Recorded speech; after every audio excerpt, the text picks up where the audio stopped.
So we're here live on Instagram doing McCool and the gang.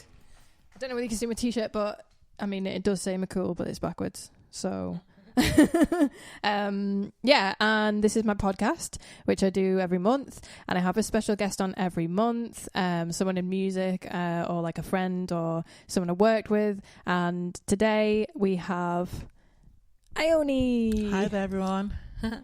How you doing? Oh, I'm good, thank you. Really happy to be here. This is actually my first podcast, so I'm really excited. It's going to be a good one. It's going to be a great one. So, I just want to start by how we met. Well, how did we meet? We met in 2015. 2015. It feels like ages ago what it was. So basically, a great place in Manchester called the Band on the Wall, along with a great organisation called Brighter Sound, put together a residency of all female producers, writers, artists, any female basically in the industry. I think they were trying to promote and show that females have talents and gifts across the board in the industry, not just being on stage but behind the scenes too. There were animators. Yep. There was an animator. There's so many different creatives. Cool. And we did a residency with Beth Orton, who's a great British singer-songwriter, and we met and connected over our love of pop. Yeah, I think we were the only two people there. We were like, I think you sang a song and I was like, pop writer. Yeah, I'm gonna go talk to you, because everyone else, and even myself, like I class myself as like indie pop, but also love really commercial pop. And then you sang that song. How did it go? No, you're never gonna catch me slipping, telling your girls I'm the one I'm missing, I won't be the one. I was so good. Yeah. And I was like, I want to write with you. Yeah, there's a lot of like too cool for pop. There's a lot of that going on, but I love a good pop song. Pop's great. I love a good pop song. You know what? It's like a puzzle, isn't it? A pop song's like, that's why it's so hard to do. I think people struggle with it because it's so formulaic and it's really like finicky. Like if you're doing like any other genre, like indie rock, it's like you can just write whatever. Yeah. And as long as like there's a good riff or a good bit of drums, I don't know, like pop is so like, I listen to pop. Like one of my favorite pop songs is Charlie XCX Boys. It's like perfect. I feel like I don't know that. I never heard it. Jump out, boys. Oh yeah, of course, yeah. And all of the video is just insanely good as well. But I've just listened to it. I'm like, it's perfect. It's perfect. Yeah. Have you got a perfect? Yeah. Well, pop song? think. Well, just jumping on what you said, I think there's a skill in writing beautiful songs that are poetic and descriptive and really nice. I think there's also another skill in getting your message in a really concise, neat pop package. I think that is a skill in itself. So I really do appreciate that. There's a few. I still love Black Magic by Little Mix. I do love that song.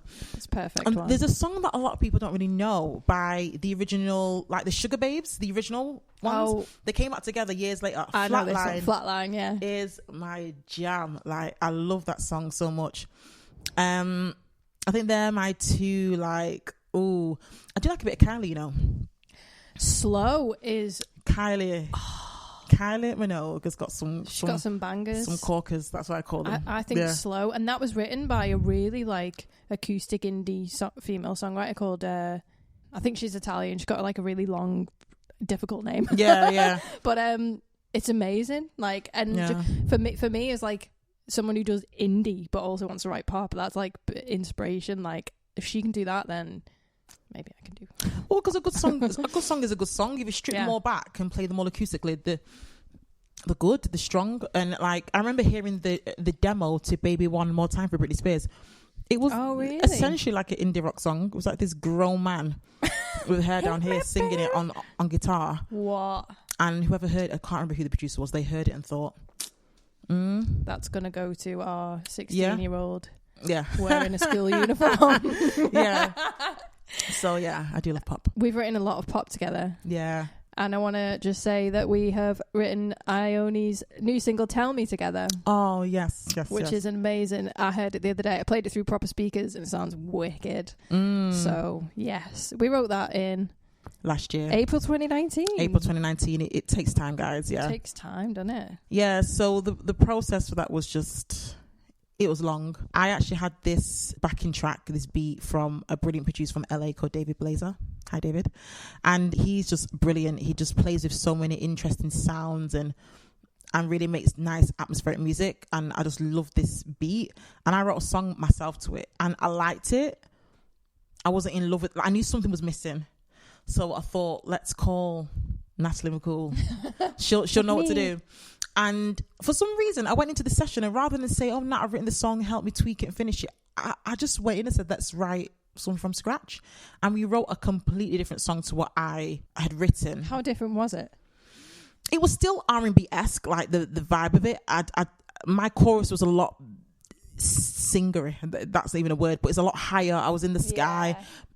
Probably unnecessarily. I think you have a really good ear, like pop ear, and know how to make something short and punchy and catchy. I never would have wrote a hook that's tell me. I just wouldn't have thought to do that. I would have been like, oh, it needs to be more and longer lines. And so it's pretty different. And I don't think I would have wrote that by myself. So yeah, it was really good. So always good collaborating and interesting what other people can like, because sometimes you get stuck in your own head, don't you? It's nice to have someone else's input. That's the main thing. I like, even right with you, like, because I'm like, you know, not a soul singer. That's not something that my voice is natural doing. So it's really amazing to write with another pop writer who has that and can just think in terms of that, because you know, pop is like really broad. Like, you've got people like Charlie XX and Kylie who don't sing like that, but then you've got Demi Lovato, like Ariana Grande. All of it, you know. So it's a real broad church. And I think outside ears in your situation helps too. Like, if I come saying, pour my heart out about a situation, someone looking from the outside in can see different things that you can't see. So even the subject matter, it was really interesting to put it down in that sort of way. So tell me. What is it about? So I wrote this song about just noticing and thinking that I had a friend, or a couple of friends actually, that I was just a bit concerned about their mental health, I guess. And I wanted to be like, are you okay? And it's kind of difficult to say that. I didn't know how to broach the subject. I didn't know what behaviors were down to that or were worth challenging, or it was just a really confusing time for me, because I think there was a lot of, which I guess we all do to a certain degree, but there's a spectrum, a bit of facade and a bit of no, I'm fine. But knowing you've seen someone sort of either falling apart or just thinking, oh my gosh, you kind of got behind the veil a bit. And sometimes you don't see these sides of personalities until you're really close. And it was just a bit daunting for me, and I didn't know what to do. So I kind of wrote this song kind of saying, like, you don't have to put up this pretend like it's cool. You can just say. It's weird looking back now, my stance on that has sort of changed. But then and there, I was like, I want to be a helping hand and help you, and you know, it's cool. I'm here. It's something that is not written about that much, I don't think. Well, it's getting more now. Yeah. But like, in terms of pop music, I find that it's not that common.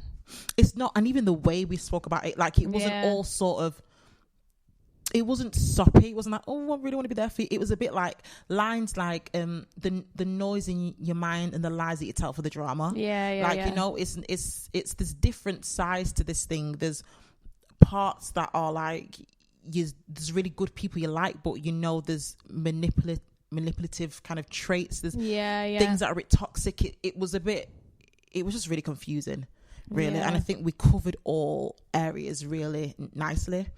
And it wasn't necessarily an attack or anything. It was just like, I can see, like, you're not actually fooling me, and it's okay. Yeah. So I think the way we've covered it as well isn't how it's usually spoken about either. It's not common. I love the first line, "Wake up, the party's over." Just love that.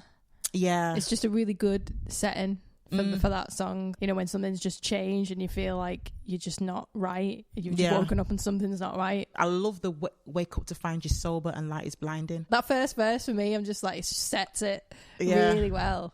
We're going to actually have a quick listen. So this is IONE's new single, Tell Me. Here we go. You're keeping it together, but I know you, and cracks are showing under the pride. Girl, what you think I'm here for? arms are open. Oh, won't you let me help you calm the noise in your mind and the lies that you tell for the drama. Help undo all the pain that you hide and the lie of a smile that you know you're never alone. Tell me, know that you can call me whenever you want. Tell me, know that you can call me whenever you want. Don't you know if you're feeling you can't get over, you can always count on me whenever you want. Tell me, know that you can call me. Yeah. Let's just slap ourselves on the back. Yeah. It's such a mad process. Like, we Oh my gosh. wrote the song Mm-hmm. and you had the beat already. Mm-hmm. And someone did the beat and sent it to you. And Yeah. then we wrote the song and then you sent it to someone to produce. So tell us about the team behind it then. Yes. There's always a team behind It is every a team pop effort. song. Yeah. And just in the terms of staying open, it's good to listen to people, the right people. So I have a few people that I trust their expertise and their knowledge and their input. So we wrote the song and I was like, great, this is it. I got the stems. I went to the studio to record it, and then we got to the mixing stage actually. And the person who mixed my music is also a musician, a multi-instrumentalist and a producer and a writer and singer themselves. We wrote it and I knew I wanted the bridge. We didn't have a bridge. And I knew I wanted it to be quite soulful. I wanted interesting chords. And so I took it to someone else to work that out with me. I remember that because we wrote the bridge, but it was over different chords. Basically. That's right. Yeah, I remember. So I took it to a guy called Luke Smith, who is a genius, and he wrote me a nice bridge. Then he went to another producer who finished it off and added more bits to the second pre-chorus, embellished the bridge, and just basically did additional production. So in the end, there was a few people involved, but it really worked and it made sense because people have different strengths and there's a lot of beat makers, but necessarily may not be able to give me the chords I want. And then there's a lot of musicians that are producers that I like, but I want the edge. I want that kind of grit that sometimes comes from someone who's just really heavily into beats. So it's just like the marriage of everything, and the vocal arrangement, I got help with that too. Yeah, I agree. It's like everyone has such different strengths, and as well, like, you find out who are the good people to work with, because some people are like very not offended, but very like off when you say, oh, I'm going to send it to so and so to do a radio mix or whatever. You can't be like that. Be surprised how people will sabotage themselves just because of that need for control or the ego. The song is that. The song is what's paramount. It's not you. It's not even your feelings. I'm not interested. What's going to make the song the best your vision for that. Exactly. Takes precedent over any producer. Yeah. And even, I could have really hurt myself by not being open to all these suggestions and rewriting it with you. And if I was hanging on to my ideas, we wouldn't be here. So I really have to give props to David, and his spirit is all about do what you got to do to make it better. I've taken it as far as I can. If you want to have this bridge, then do it. Take it to whoever you need to take it to. And I always send it back to him just to see if he's okay. And I think he appreciates that, but I really have to thank him for that, because that could have been tricky if he was like, yeah, no. I think a lot of people just have difficulty with, they understand that there are other really talented people, but it's like that thing of like, you've just got to let go and accept that what you think is a great idea might not be what ends up being on it, because there's a million other factors involved and it's not about you. It's not. And it's weird. And these same people with the attitude are trying to stand next to some of the biggest artists in the world, and they don't get that they're writing 80 songs and picking the best 10 for a project, and they've got people in different rooms writing 3 verses and they're picking the best, and like it's a real operation. It's not just one person. No. And even if you contribute like 2 lines in the pre-chorus that are but an amazing 2 lines, like, and they use it, be happy with that. Like, be happy. It's because there's so much involved. It's nice to start though with a small team, and hopefully 100%. hopefully you'd build to that, but I've learned that very like hard as well, and not that I've ever been like, no, it's my idea, blah blah. It is hard to let go because we've all got egos. Like I don't think it's a bad thing. It's just you know your self-worth, but understand that it's not about you, and other people are talented as well. You've just got to be cool. Yeah, and I think a lot of that is down to fear as well. That's your, not like your one great idea, but it's a really good idea. But it's like you're gonna have great ideas all the time. That's it. That's the thing. So a lot of it's fear. So for me, it's like, you know, it just keeps flowing and keeps coming. The creativity is not going to run out, and it's like so you have to keep giving off and giving off and keep giving, and you'll just make better music. I wanted to ask you what are kind of your, because you're quite a new artist, because you've released a few singles, but this is like still an early single for you. Yeah. But what are your kind of influences and sounds that you're influenced by? Not even like artists, just kind of like, oh, I like the sound of this genre or this kind of vibe. Yeah. I mean, it's so weird to say I'm a new artist because I've been singing for so long. I've released music for so long, but I just haven't been consistent. I've released one song, then disappeared for like a year and a half. Things have changed now. Yeah, I'm new now. I'm new now. It's always good to be new. Yeah, exactly. So it's so true. Yeah. And I'm going to be consistent now. So that's going to change. So in terms of influences, there's lots of things that influence me. I love the production. Like some songs just make me feel good. I feel something when I hear them. So that tends to be more the soul, R&B, a lot of 80s. And then vocally, I love singers that just pour the heart out on the track. You can feel that they feel everything they're singing. Yeah. So I go for vocals a lot on records. And then the storytelling. I love a good lyric. So I think it's kind of broad. I don't have one particular genre I listen to.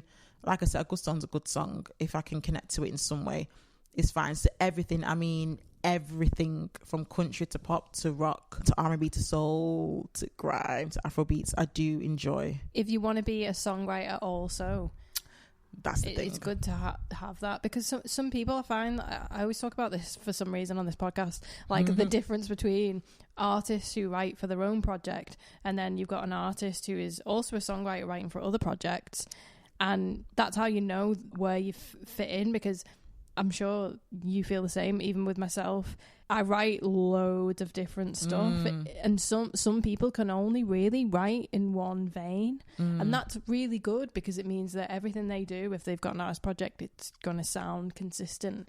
But I know that I want to be a songwriter for many different projects because of the range of things I just end up coming out. I think it's helpful to be open. Yeah, in life and in general, and as a songwriter. And I think once you start to shut yourself down and you hear something and go, oh god, it's rubbish, I don't like that, oh, it's not music, you just rob yourself of a chance to learn and to grow. There's people who love every genre, so there's something you can learn from it. So I do think there is a difference between artists who write their own stuff and artists who are songwriters too. And a lot of it is just the openness. And like I say, it maybe has taken me a bit of time to figure out, okay, what actually is my sound and where actually do I sit, because I write so much different types of music and songs. But I think overall it's a positive. No, it's always a positive, I think, because it means you can just do more and life's more fun. Yeah. I was going to ask, growing up, I get the impression that your wider family is quite musical as well. Is that right?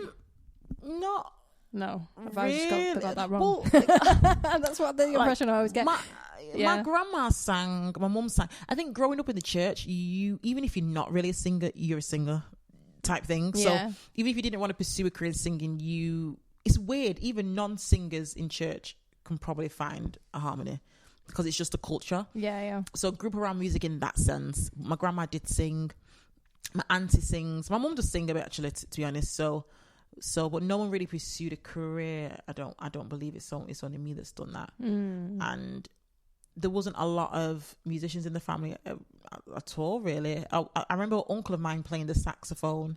That's cool. Cool uncle. Yeah. But that was it, really.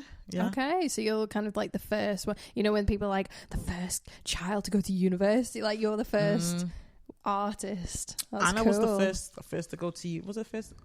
Well, first out the grandkids to go to university as well. So yeah, well, you're hitting two There you go. boxes there.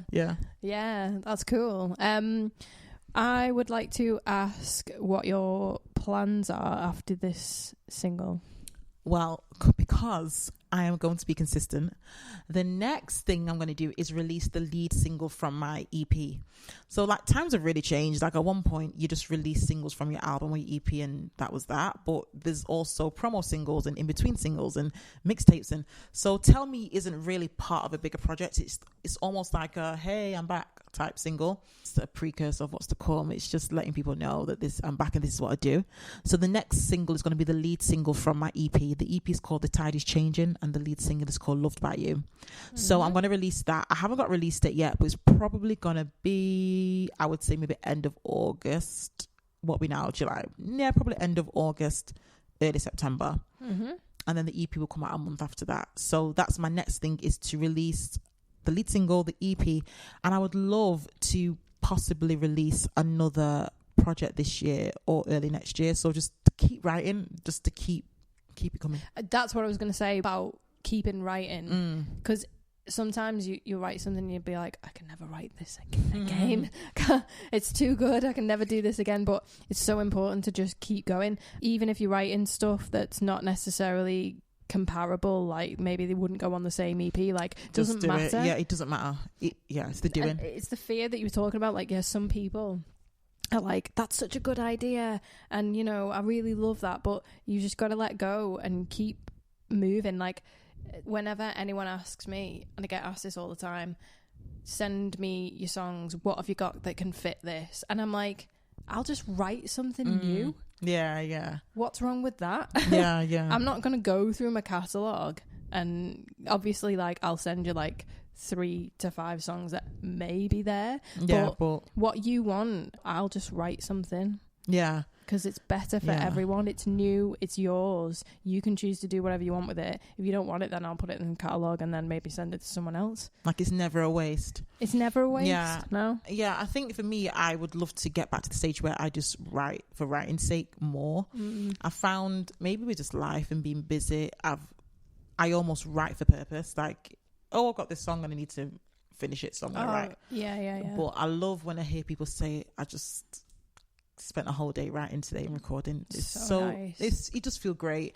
And this is why I do like co-writing, because once we set the time to write, I know I'm showing up to write and I'll commit to it. So I do now start to put writing in just to my daily sort of routine. It doesn't necessarily happen every day, but sometimes I just write because I'm using my muscle, or I'll get inspiration. I get inspiration all the time with songs, actually, especially when reading. It's really weird. Yeah. Like I'll have like lines that would jump out at me or words. I'll just put it in my notes in my phone, and so yeah, I'm always kind of getting ideas. Yeah, I've kind of changed the way I write. Like sometimes I will have an idea and I'll have to record it there and then, but a lot of the time I like to schedule in days, because I find that really helps me, like because it's almost like it gets built up and then you are setting aside a time to let it come out, and then it gets built up again, and then you set aside that time to get it out. It's quite nice. Yeah, I like that. I like setting time, not for days, because I feel like songwriting is a skill. So waiting for this, raindrop of inspiration to come and then write is kind of one way of doing it. But I love the idea of just setting aside time. Like one time I sat down, especially with our song we wrote the other day, I had the lyrics and I had to put the melody to it. I just said, I've got 45 minutes to do this, and I did it. When you think like that, like, oh, I'm just going to wait for the inspiration, you can do that, but that is dangerous, because then you get into the mindset of what you were saying earlier, like the being precious about things. And it might not come again, and then that brings in a different kind of fear that you can't do it unless you're feeling inspired. Yeah. But you can, even if you're feeling uninspired, you can that's do something. Time. I think that's part of it. Like there is a gifting and a natural talent and a kind of inspiration, but songwriting is a craft and it's a skill. We've experimented with we wrote poems recently, didn't we? Yes. In response to everything that's been going on in the US with the police and in the communities, we wrote we wrote 2 poems. Yeah. So I wrote a poem and you wrote a poem. Yeah. And then we swapped. Yeah. And did a song to it. Yeah. And that was so amazing. It was amazing. It was really amazing. I Yeah. used to write poetry when I was younger, but it's been a long time since. Well, actually, I didn't give you a poem. I gave you You gave me morning notes. So I basically completed this course called The Artist's Way, and it's a book. I think the lady's called Julia Cameron, and it's a course about breaking or unblocking yourself, like all your creative blocks. I have to do that. And it's this spiritual, journey you go on with this book. It's so good. And one of the practices is to write morning pages. So you get up and you just write your thoughts. I used to do that when I was younger. Even if you just chatting a lot of rubbish, just write it down.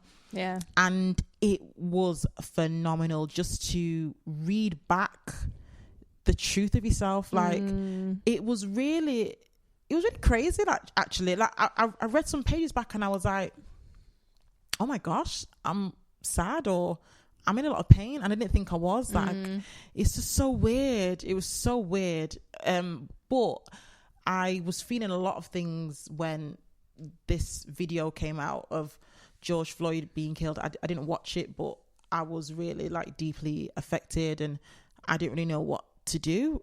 I was just like, I feel awful, like actually traumatized. And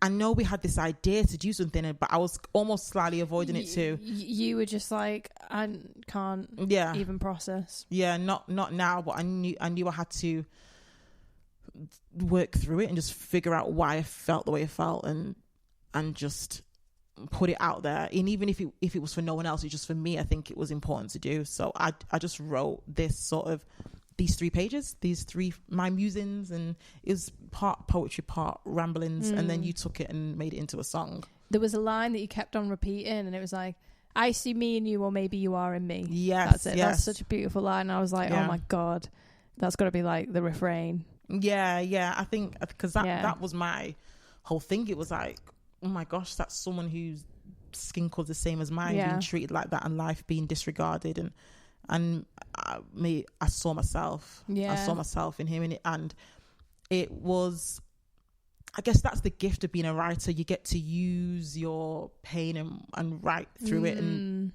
which is really, really good. It's really good. Like, I don't have to go to a job where I have to suppress that and put on a happy face. I can actually write and use this to fuel my art, and it does. And what I liked about what we did, it wasn't really obvious either. No, it was just because we were worried about that. We were like, oh, we don't want it. Yeah, it's just not me. I think we need everybody. We know, with every crisis in the world, we need people who fight for change. It's more like commenting on it, isn't it? It's like, well, this is my comment on, and my feelings, and a lot of emphasis is put on like, what are you going to do to make things better now? Which is important, but it's also important to sit back and process how you feel. So our kind of offering was a bit more on those lines, and it was really interesting how we both saw it, because we're obviously looking at this and responding differently because we're different people, and we're so different. So it was really nice to read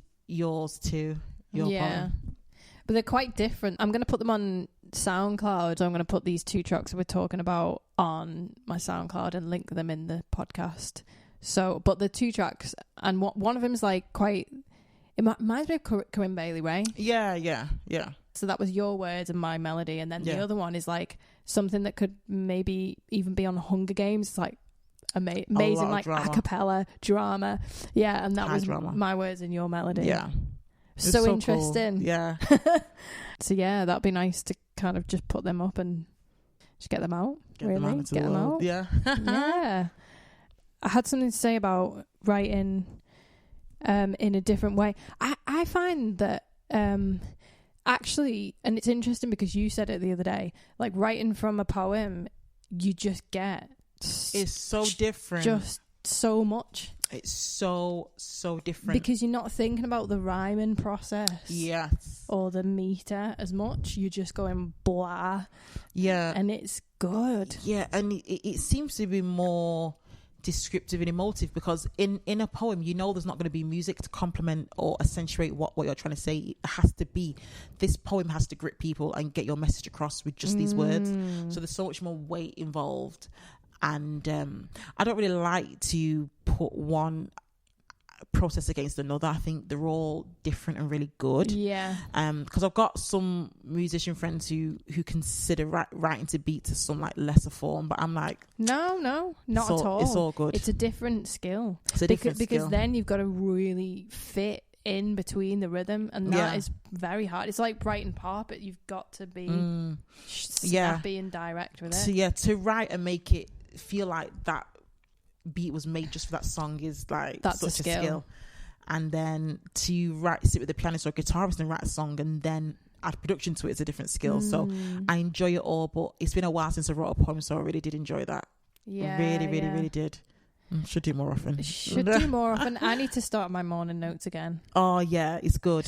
I used to do it, and actually some of the songs from my last album are from those. Really? And all of mine was obviously like mad shit, like just dark, weird shit. But like it's so good because it's so colourful. And it's you. I feel like it's so images. You. Yeah. I need to start doing it again. Over lockdown, actually, that is what I've been doing. I've just completely not thought about playing guitar or piano or anything. Oh, really? Just poems. Yeah. And it's got some really good. That track I sent you from. Oh, I love that. Yeah. Man and Paul's thing. Yeah, that was a poem. Oh, not a poem, but I just wrote the lyrics, and I love that. I need to maybe go back through my morning notes because the course ended months ago, but I've kept the practice going. It's so part of my routine now to get up in the morning and write. So I may go back there for some inspiration. Well, I need to do it. The artist way. It will take you on a journey because, everything's all connected. So you may think some blockages are because of you as a musician. It may even go all the way back to your inner child and your childhood. It is so wild. It was quite an upheaval for me, but it was great. It was really, really quite life-changing. It's a popular book. A lot of people know about it, and it was another producer who recommended it to me. And it's so good. I think it's worth it. Every artist may be doing it. Yeah, I might do it. It's funny because like you put it really well. Like makes you see yourself, or you said something like that. Yeah, something like that. I feel like I'm in a position now where I can do that, and it would be healthy for me. Okay, yeah. Because if I tried to do that 10 years ago, I'd probably be a sobbing wreck. Just wouldn't be ready for it. Do you know what I mean? Yeah. I guess things come to us when we're ready. So yeah, it's so good. I would recommend it. So let's talk about some projects. We've covered a lot of ground already. Yes. So we talked about your single "Tell Me," which is out now, which we wrote together, and you have more singles coming. An EP coming. This is the thing again with songwriting. Like you can write 100 songs, one of them will go through. You just don't know, do you? And this is why you have to do it, because you love it. And exactly, I do think it strengthened me a lot writing with you over the years. And it will happen, and when it does happen, we'll have a catalogue of songs. Do you know what I mean? And I think sometimes people want to just get there like that, but all the groundwork none of it's wasted. No, because we started off kind of writing quite generally, didn't we? Like we didn't really have it wasn't too a brief or anything. It was just stuff that we really liked, that we wanted to kind of express.